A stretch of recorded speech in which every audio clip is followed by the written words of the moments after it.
Ini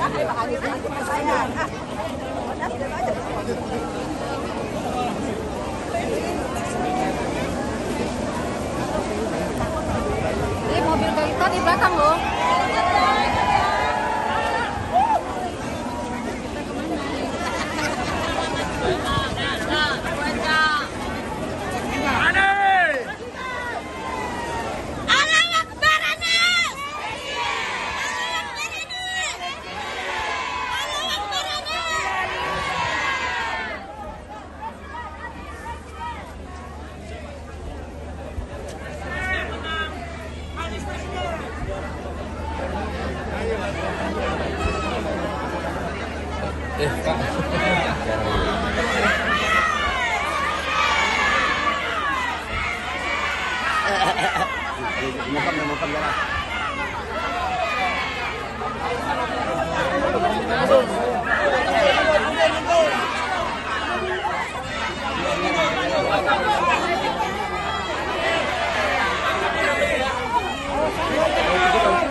Belum pulang. Pak Anies! Presiden! Presiden! Pak Anies! Presiden!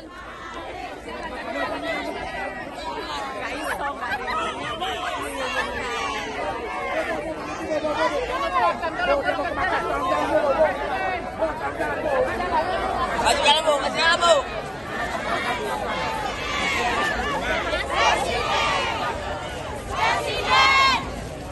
Bang.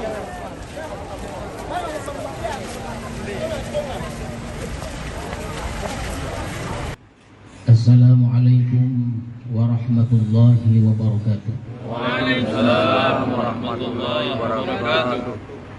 Alhamdulillah wassalatu wassalamu ala Rasulillah wa ala alihi wa sahbihi wa mawala, amma ba'du. Yang sama kita hormati, kita cintai, kita sayangi Bapak Dr. Anies Rashid Baswedan. Alhamdulillah, semoga Allah berikan kesehatan kepada beliau, dipanjangkan umur beliau, jauhkan beliau dari kemarkaan. Amin. Bapak Anies datang bersama beserta rombongan yang tidak dapat kami sebutkan satu persatu, staf, tuan guru, serta hadirin dan hadirat sekalian. Kita bersyukur kepada Allah Subhanahu wa taala, serta salawat dan salam kita ucapkan Allahumma shalli ala sayyidina Muhammad, mudah-mudahan kita mendapat syafaat Rasulullah di hari kemudian nanti. Amin ya rabbal alamin. Tentulah kami mengucapkan banyak terima kasih. Kalau tadi Bapak Anies mengucapkan terima kasih di atas pendekatan kami yang serba sederhana ini, kami juga ingin mengucapkan banyak terima kasih karena di dalam kesibukan berkenan hadir ke kampung kami. Kampung kami ini didirikan pada tahun 1880 ketika Indonesia belum merdeka. Bapak Anies yang kami cintai, yang kami sayangi, kita punya rencana, kita punya perancangan, tapi rencana Allah itu sangatlah hebat. Inna Rabbi latif lima yasha, innahu huwal alimul hakim. Perancangan Allah itu lemah lembut kepada siapa yang dikehendakinya, karena Allah maha mengetahui dan maha bijaksana. Jadi rencana Allah hebat. Apapun rencana kita, maka rencana kita itu akan dikalahkan oleh Allah Subhanahu wa ta'ala, karena rencana Allah itu sangatlah lemah lembut. Dia tidak disangka-sangka. Rencana Allah ini tidak ada orang yang menyangkanya. Bahkan rencana Allah itu sangatlah mengagumkan. Bukanlah Pak Anies tidak tahu apa yang ingin saya sampaikan, tapi saya ingin menyampaikan juga di hadapan Pak Anies, supaya ketika Pak Anies di dalam kepenatan, keletihan, teringat ucapan saya ini. Karena peristiwa yang terjadi pada diri Pak Anies sendiri sebenarnya. Saya ingin ingatkan kembali kepada Pak Anies dan kepada kita semua. Dulu ketika orang-orang pintar di New York mengundang Pak Anies untuk bicara tentang pendidikan, ketika itu Pak Anies menjabat sebagai Menteri Pendidikan. Tentu bangga kita punya menteri diundang orang pandai bicara pendidikan di New York. Tapi Allah punya rencana Allah itu latif, sangat lemah lembut. Pak Anies tentu gembira dan tentu sudah dikabarkan kepada keluarga dan handai tolan mau berangkat ke Amerika bicara tentang pendidikan di tengah-tengah orang yang pandai. Tapi beliau diberhentikan. Beliau diberhentikan menjadi Menteri Pendidikan. Dikabarkan kepada beliau bahwa beliau tidak dapat pergi. Kenapa? Beliau tidak berada pada jabatan itu lagi. Orang-orang pintar ini, mereka tidak mau, bukan melihat jabatannya, mereka melihat pikirannya, akal pikirannya. Kita bangga karena Pak Anies punya pikiran yang cemerlang, yang luar biasa. Mereka katakan, mungkin bahasa saya, kami tidak perlu jabatan Pak Anies. Yang kami perlukan adalah pemikiran, buah pemikiran dalam pendidikan Pak Anies itu. Semangat yang sudah turun naik kembali. Kita tak tahu apa sebenarnya perencanaan Allah ini. Apa rencana Allah ini? Mungkin Pak Anies sudah mau berangkat, tapi lagi-lagi jangankan sifat Allah, jangankan zat Allah, perbuatan Allah dan ilmu Allah kita tidak sampai untuk mengkajinya. Hanya sedikit-sedikit saja mungkin boleh. Entah macam mana Allah hantar seekor nyamuk Pak Anies. Seekor nyamuk itulah yang menggigit Pak Anies sehingga kena penyakit, kata orang Malaysia, karena saya lama mengajar di Malaysia, dengue. Namanya dengue. Dicek, ternyata Pak Anies ini tidak bisa, kata dokter. Tentulah fas'alu ahlan dzikri in kuntum la ta'lamun. Kata pakar, keadaan Pak Anies ini tidak membolehkan beliau berangkat ke Amerika karena penyakit yang beliau derita. Saya rasa sebagai manusia biasa, walaupun sudah punya banyak prestasi, sebagai manusia biasa ada kelemahan, ada kecewaan.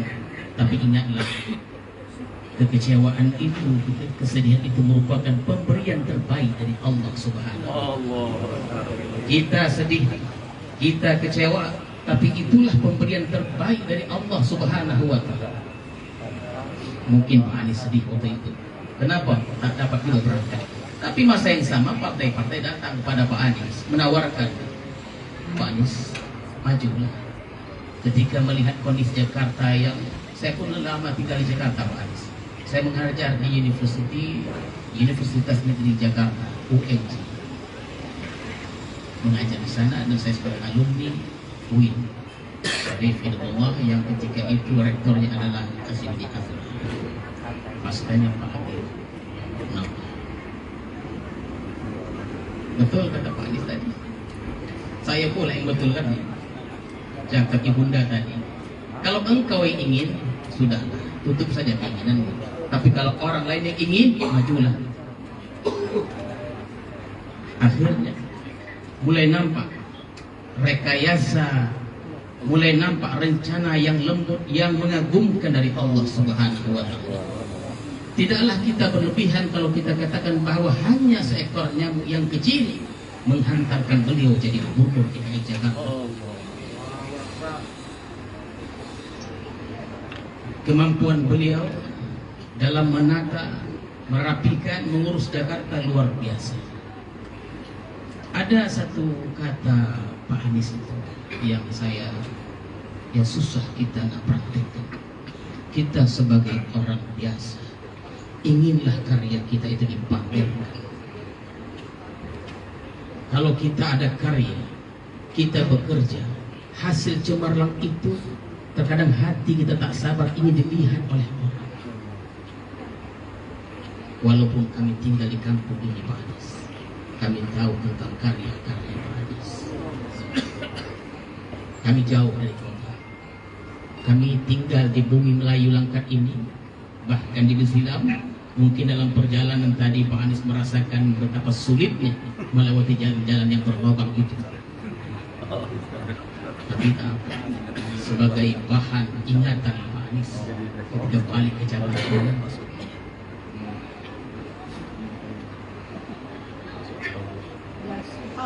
begitu hebatnya. Saya masih ingat 2000-2005 di Jakarta. 1 kilometer itu di Ciputat hampir 2 jam.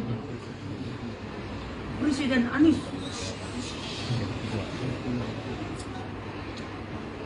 Sejak saat itu saya belum pernah lagi datang ke Jakarta. Tapi tamu-tamu yang datang dari Jakarta kemari menceritakan tentang perihal Jakarta dan sahabat-sahabat saya. Mohon maaf hadirin sekalian, salah rasanya kalau saya mengatakan seakan-akan karya yang indah-indah itu ditutupi. Tapi Allah itu latif, Allah itu lembut, rencananya lembut dan mengagumkan. Dan kita sudah melihat saat ini Bapak Anies yang kami banggakan dan kami cintai. Kalau tidak karena iri, kalau tidak karena benci, dan kalau tidak karena dengki, tidaklah Nabi Yusuf itu dimasukkan ke sumur. Kalau tidak Nabi Yusuf itu dimasukkan ke sumur, tidaklah ia menjadi budak dan diperjualbelikan. Kalau tidak ia diperjualbelikan, tidaklah ia dibeli oleh seorang raja, wazir orang kedua negeri Mesir. Kalau tidak dia dibeli oleh raja itu, Perdana Menterinya maksudnya, tidaklah ia Yusuf tinggal di istana yang mewah itu, yang konon kata riwayat istri raja itu bernama Zulaikha, seorang perempuan yang cantik jelita. Kalaulah tidak Nabi Yusuf itu mampu menahan gejolaknya ketika kesempatan ada perempuan menggodanya Zulaikha, tidaklah ia dimasukkan ke penjara. Kalaulah tidak ada orang yang bermimpi dalam penjara itu, tidaklah ia keluar dari penjara itu. Hingga akhirnya ia mentakbir mimpi raja, dan pada akhirnya menjadi raja. Kenapa menjadi raja? Apa sebabnya? Nabi Yusuf menjadi Perdana Menteri karena dengkinya.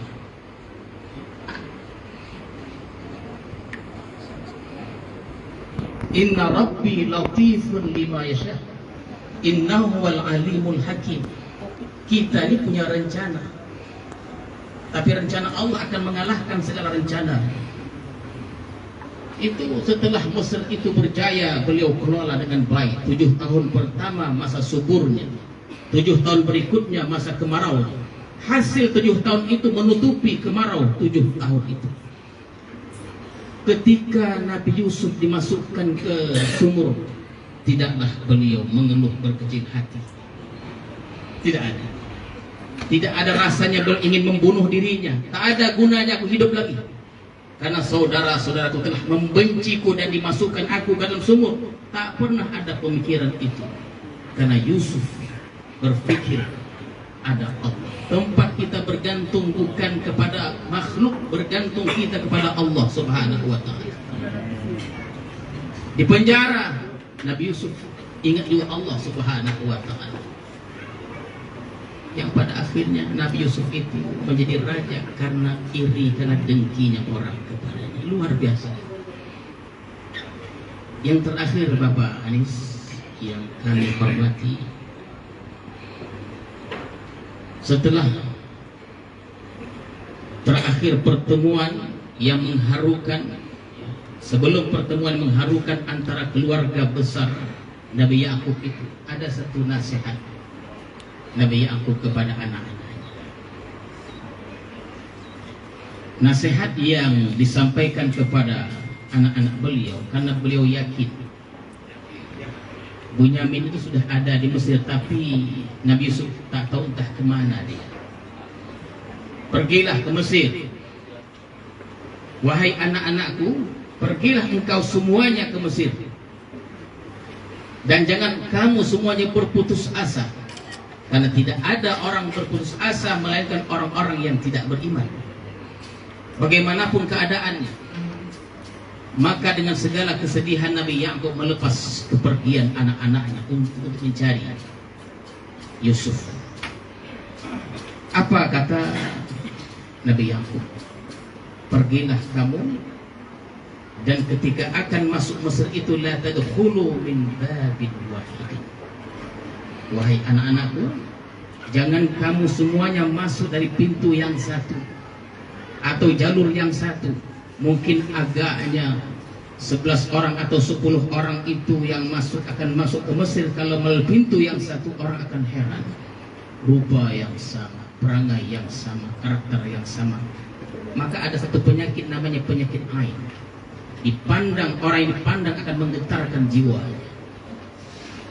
Bahaya 10 orang masuk dari pintu yang satu. Akan tapi kata beliau, udkhulu min abwabin mutafarriqah. Masuklah pada jalur-jalur yang banyak. Masuklah pada jalur-jalur yang banyak.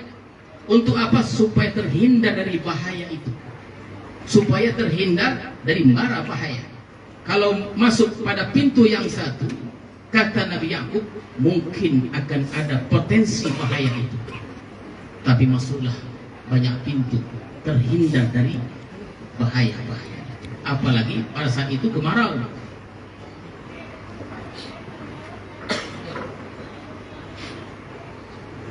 Kata Allah Subhanahu wa ta'ala, firman Allah ini, nasihat Nabi Yakub ini beliau hanya ingin menyampaikan saja sebenarnya.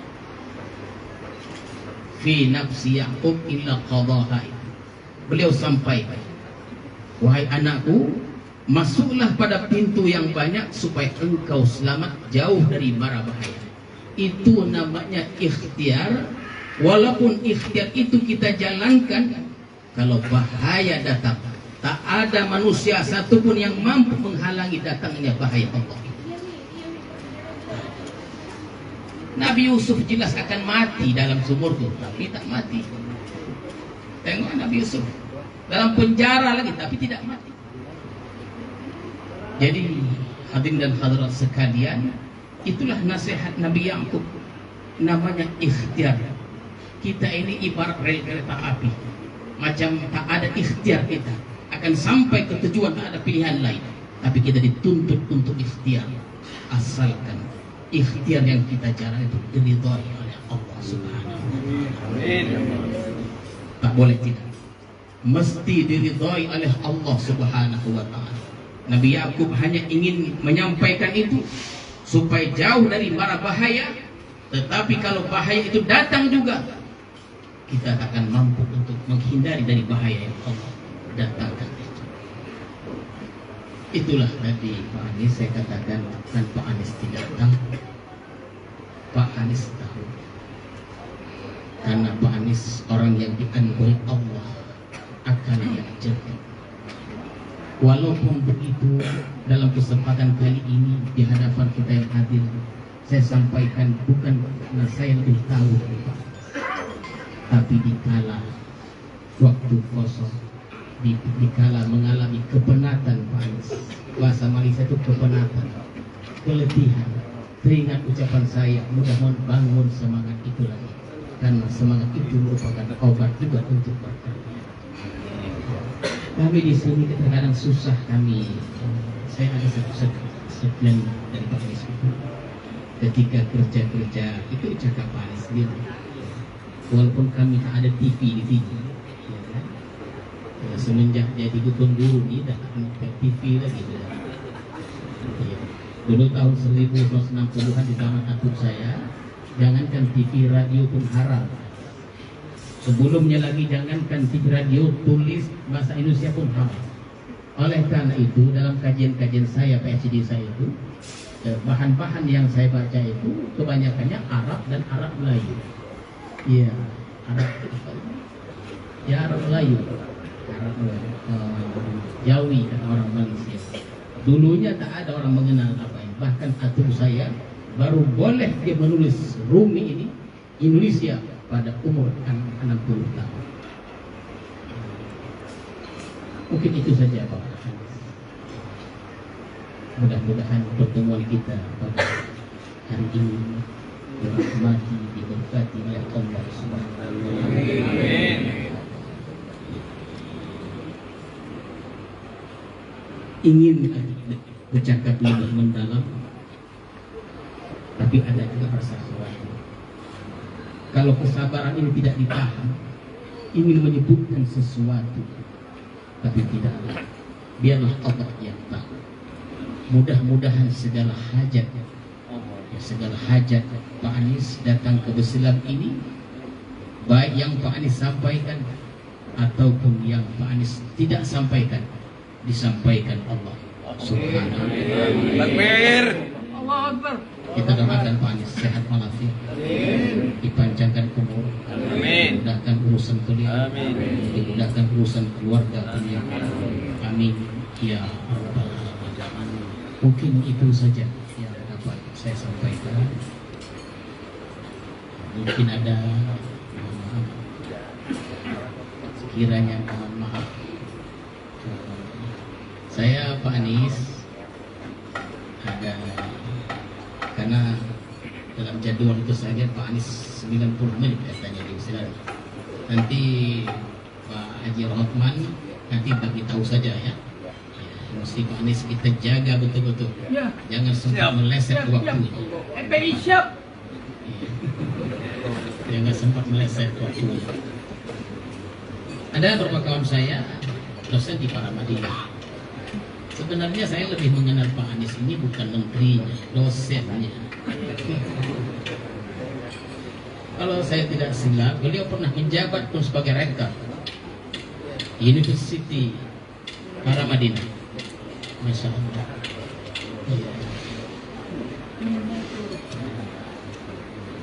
Mungkin itu saja. Sekiranya ada mungkin yang ingin disampaikan lagi ditambah Pak Anies, itu silakan. Dari saya cukup sekian. Assalamualaikum warahmatullahi wabarakatuh. Tadi pertemuan Pak Anies Baswedan bersama Tuan Guru Besilam ya.